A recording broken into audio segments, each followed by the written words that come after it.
Assalamualaikum warahmatullahi wabarakatuh. Perkenalkan, nama saya Nofrizal Akbar Afianto dari kelas 12 MIPA 1. Di sini saya akan membahas tentang kiamat menurut agama Islam yang dikaitkan dengan sains.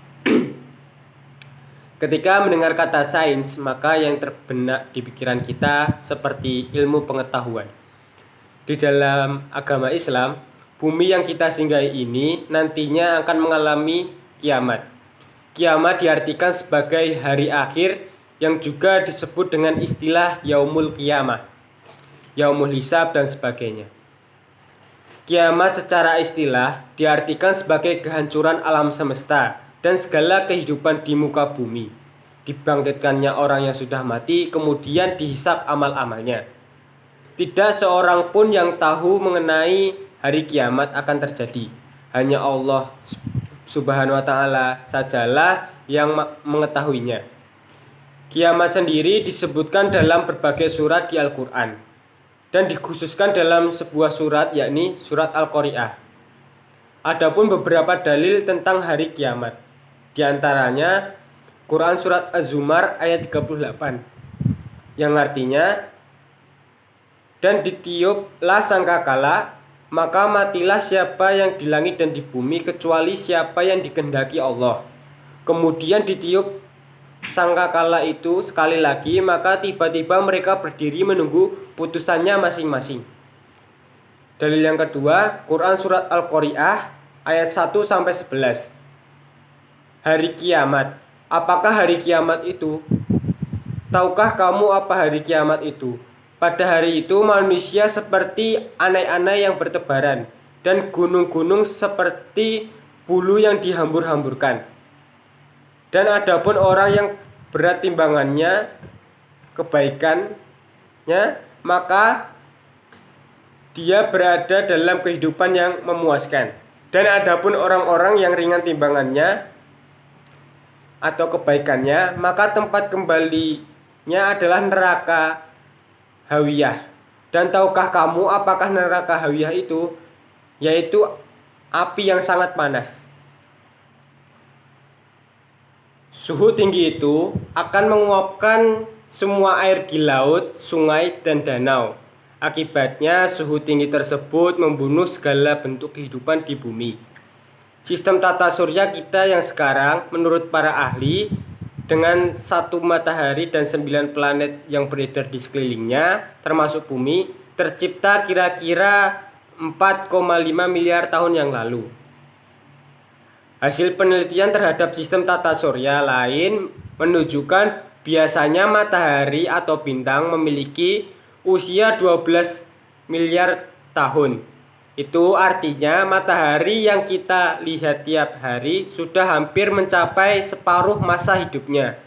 Itulah hasil dari para ilmuwan sains. Ketika kita sebagai manusia yang tinggal di bumi ini, yang mana adalah ciptaan Allah Subhanahu wa Ta'ala, tentu saja kita harus merawatnya dengan baik. Dengan adanya opini dari para ilmuwan yang menyatakan bahwa bumi akan hancur 6,5 miliar tahun lagi, tidak bisa menjadi acuan akan terjadinya kiamat pada tahun tersebut. Hanya Allah Subhanahu wa Ta'ala yang dapat mengetahuinya. Kita sebagai umat Islam tentu saja harus mengimani bahwa kiamat itu akan terjadi. Hikmah yang secara tersirat muncul dari keimanan kita terhadap hari kiamat pasti juga akan mempengaruhi seluruh sendi kehidupan. Hikmah ini sangat penting karena secara luas juga akan mempengaruhi dalam cara memandang kehidupan manusia dan seluruh makhluk di alam ini. Beberapa hikmah tersebut antara lain, yang pertama, manusia tidak hidup di dunia ini selamanya. Oleh karena itu, manusia hendaknya senantiasa menabung amal soleh sebagai bekal untuk kehidupan di akhirat kelak.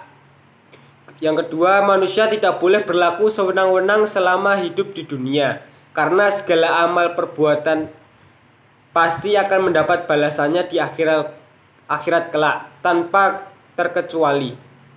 Yang ketiga, Allah Maha Adil. Setiap perbuatan manusia akan mendapat balasan yang setimpal. Dengan kata lain, semua perbuatan akan mendapat balasan dari Sang Maha Pemberi balasan. Yang keempat, kaum mukmin harus selalu ingat bahwa hari kiamat pasti akan terjadi, dan kita harus senantiasa siap setiap saat menghadapi kedatangannya. Yang kelima, iman kepada hari akhir akan membuat kita memahami arti dan tujuan hidup di dunia ini. Dengan memahami hal tersebut, kita tidak akan pernah kehilangan arah dan tempat memelihara sikap hidup yang positif serta optimis.